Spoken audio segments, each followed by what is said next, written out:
dari 1 juta jadi 34.500.000 dalam 3-6 jam. Sudah ngalahin bank, ngalahin tuyul tuh. Waduh. Gede banget. Penipu, nggak ada. Nggak.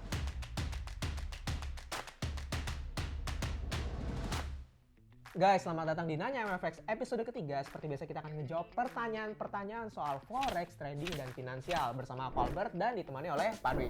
Hai. Nah, sebelum mulai nih aku mau ngingetin teman-teman untuk subscribe supaya nggak ketinggalan video-video kita berikutnya. Dan kalau kalian ada pertanyaan, kemungkinan kita jawab nih di episode berikutnya. Kalian langsung komen aja di bawah dengan hashtag Nanya MFX. Oke, langsung aja nih Pak. Pertanyaan pertama. Ini dari dua orang yang berbeda, tapi masih dalam satu topik, yaitu ngomongin AutoCAD. Nah, Musik Populer bertanya, penjelasan AutoCAD itu seperti apa? Sedangkan si Hobi nanya nih, kalau di MFX, AutoCAD-nya itu ada di berapa persen? Nah, gimana tuh Pak? Itu penting banget. Trader pemula harus tahu yang disebut dengan margin level. Margin level? Ya, margin level ibarat traffic light. Traffic Ya light. kan? Ada lampu kuning, ada lampu hijau, dan lampu merah. Ya maksudnya gimana tuh Pak? Kok jadi traffic light nih? Nah, margin level itu lampu kuning, itu namanya margin call. Oke, kalau margin levelnya itu udah ada di lampu kuning itu margin call. Margin call artinya harus top up dana atau di-cut seluruh posisi. Oke. Nah, di MFX macam-macam ada sistemnya, ada leverage-nya. Leverage ada tiga. Pertama leverage 1.500. 1.500. Nah, margin call di 150%. Margin call di 150%. AutoCAD ada di 100%. Oke, artinya kalau kita udah margin call di 150% tuh ya tadi bisa kita antara top up atau tutup posisinya. Ya, yang kedua ada leverage 1.200. Ini berbeda. Margin call-nya ada di 150%, AutoCAD-nya ada di 50%. Oh, oke. Kalau 1:100, Pak? 1:100 ini yang dulu nih. 1:100 margin call-nya di 100% margin levelnya. Oke. AutoCAD-nya ada di 20%. Tapi nih Pak, aku jadi penasaran. Sebenarnya kenapa kita saat trading itu ada yang namanya AutoCAD ini? Untuk melindungi nasabah dari kerugian yang lebih lanjut.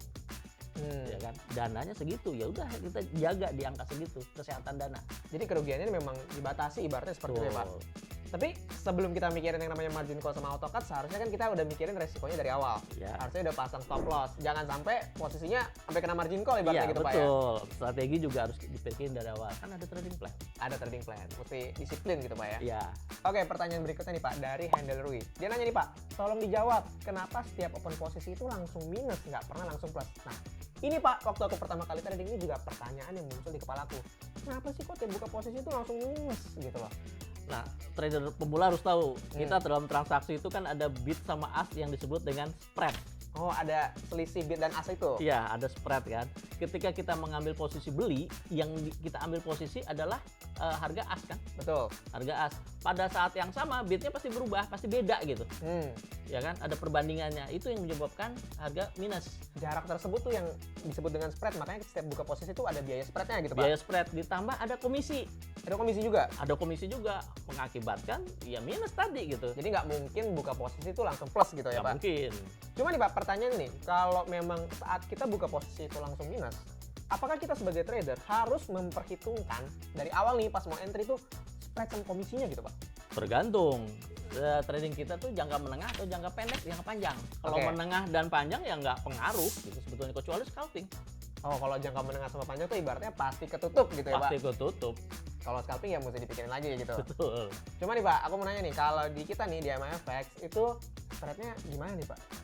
Kita broker yang cukup bersaing dibandingkan dengan broker-broker legal lainnya. Waduh, menarik nih Pak. Nah, info lengkapnya nih aku taruh di link di kolom deskripsi ya. Bisa langsung lihat sendiri nih Pak. Kira-kira cocoknya pakai akun yang mana, spreadnya seperti apa. Betul. Selanjutnya nih Pak, ini dari Syaka. Dia nanya, tolong jelaskan tentang swap. Nah, itu gimana tuh Pak? Biaya swap tuh apa nih? Swap itu biaya inap jika perdagangan melewati dari 1 hari perdagangan. Oke, Ya kan? Kemudian dikenakan juga ketika kita masuk ke produk spot. produk spot. Nah, contoh di mata uang, ya kan? Ada euro US dollar. Berarti ada perbedaan suku bunga setiap bank sentral kan? Ya, antara euro dan USD itu ada Beda perbedaan. suku bunga. Nah, itu yang menyebabkan swap itu muncul. Oh, selisih suku bunga antara euro USD itu yang menyebabkan ada biaya swap. Ya, kalau dibiarkan melewati dari 1 hari perdagangan. Oke. Nah, swap. Tapi kalau nggak melewati dari satu hari perdagangan ya kayak kena swap. Gitu. Ibaratnya gini Pak ya, kalau misalnya aku trading nih di hari Ya. Senin gitu ya Pak, buka posisi dan tutup posisi di hari Senin juga, Nggak kena swap. nggak ada biaya swap. Nggak ada biaya swap. Tapi kalau aku buka posisinya hari Senin, terus aku biarin floating aja sampai hari Selasa, Ya, kena swap. itu kena swap, Satu ada hari. biaya swapnya. Iya. Nah, kalau kayak gitu perlu dipikirin nggak sih Pak, biaya swap itu?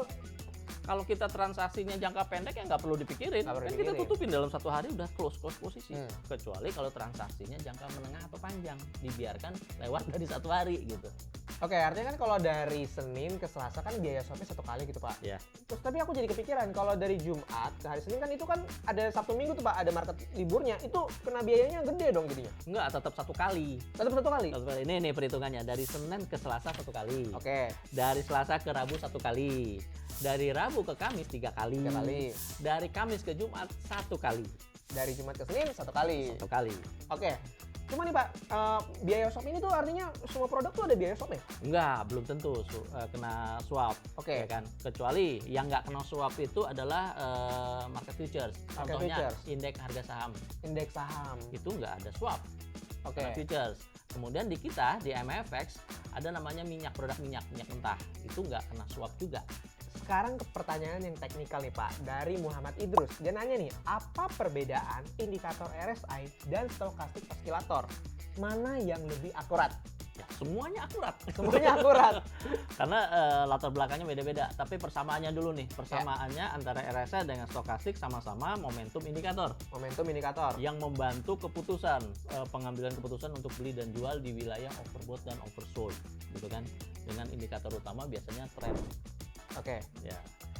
Kemudian kalau RSI biasanya lebih lama itu pengambilan keputusannya karena kan gambarnya juga bisa dilihat ya, gambarnya itu kan lebih panjang daripada stokastik. Artinya lebih cocok buat trader yang masuk posisinya itu jangka panjang gitu Pak. Iya, jangka menengah jangka panjang lah RSI, tapi itu bisa diakalin sebetulnya dengan perubahan parameter. Oke.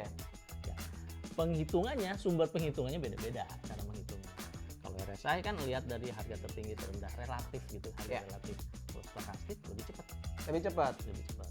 Cuma nih Pak, kalau ngomongin mana yang lebih akurat nih, aku penasaran. Kalau dari Pak Dwi sendiri nih, lebih suka yang mana nih, RSI atau stokastik gitu? Kalau saya kan tradingnya lebih cepat, pengen yang lebih cepat gitu kan. Ya, Berarti harus saya lebih condong pakai stokastik. lebih condong pakai stokastik. Iya, daripada RSI.